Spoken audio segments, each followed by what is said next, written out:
Blueberries for Sal by Robert McCloskey.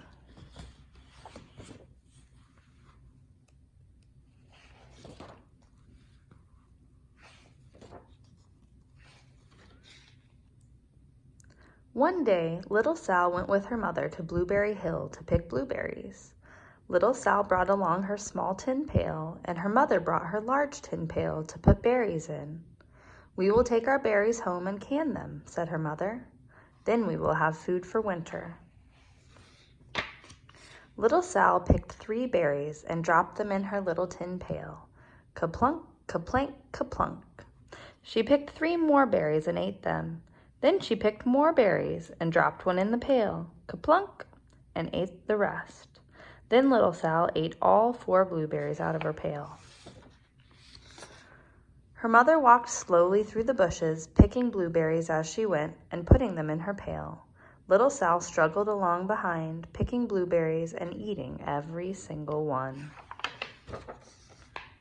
Little Sal hurried ahead and dropped a blueberry in her mother's pail. It didn't sound ka-plink because the bottom of the pail was already covered with berries. She reached down inside to get her berry back. Though she didn't really mean to, she pulled out a large handful because there were so many blueberries right up close to the one she had put in. Her mother stopped picking and said, "Now, Sal, you run along and pick your own berries. Mother wants to take her berries home and can them for next winter." Her mother went back to her picking, but little Sal, because her feet were tired of standing and walking, sat down in the middle of a large clump of bushes and ate blueberries. On the other side of Blueberry Hill, Little Bear came with his mother to eat blueberries. "Little Bear," she said, "eat lots of berries and grow big and fat. We must store up food for the long, cold winter." Little Bear followed behind his mother as she walked slowly through the bushes, eating berries. Little Bear stopped now and then to eat berries. Then he had to hustle along to catch up.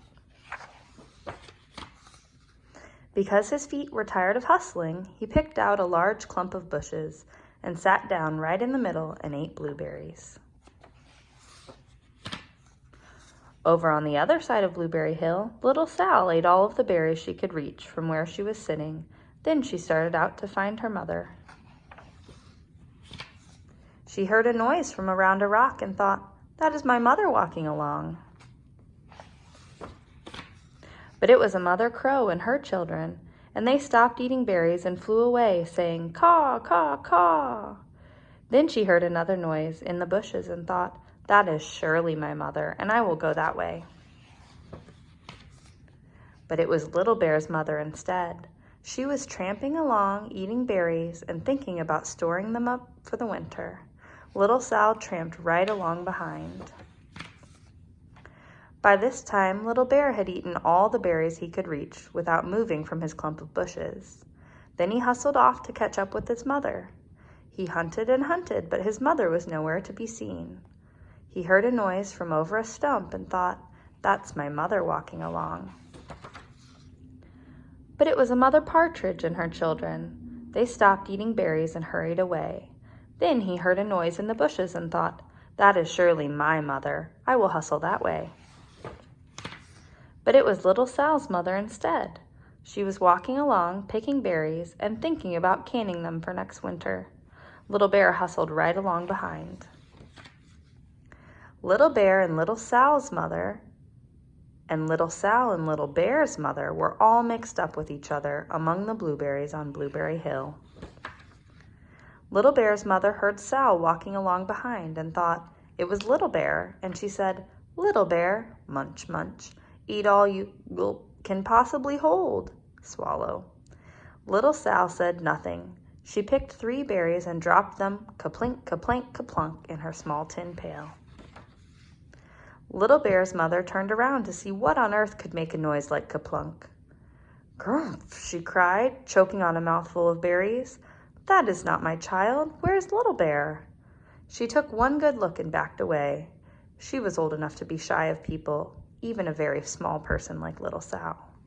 Then she turned around and walked off very fast to hunt for Little Bear. Little Sal's mother heard Little Bear tramping along behind and thought it was Little Sal. She kept right on picking and thinking about canning blueberries for next winter. Little Bear padded up and peeked into her pail. Of course, he only wanted to taste a few of what was inside, but there were so many and they were so close together that he tasted a tremendous mouthful by mistake. "Now, Sal," said Little Sal's mother without turning around, "you run along and pick your own berries. Mother wants to can these for next winter." Little Bear tasted another tremendous mouthful and almost spilled the entire pail of blueberries. Little Sal's mother turned around and gasped, "My goodness, you are not Little Sal. Where, oh, where is my child?" Little Bear just sat, munching and swallowing and licking his lips. Little Sal's mother slowly backed away. She was old enough to be shy of bears, even very small bears like Little Bear. Then she turned and walked away quickly to look for Little Sal. She hadn't gone very far before she heard a kaplink, kaplink, kaplunk. She knew just what made that kind of noise. Little Bear's mother had not hunted very long before she heard a hustling sound that stopped now and then to munch and swallow. She knew just what made that kind of a noise. Little Bear and his mother went home down one side of Blueberry Hill, eating blueberries all the way and full of food stored up for next winter. And Little Sal and her mother went down the other side of Blueberry Hill, picking berries all the way, and drove home with food to can for next winter, a whole pail of blueberries and 3 more besides.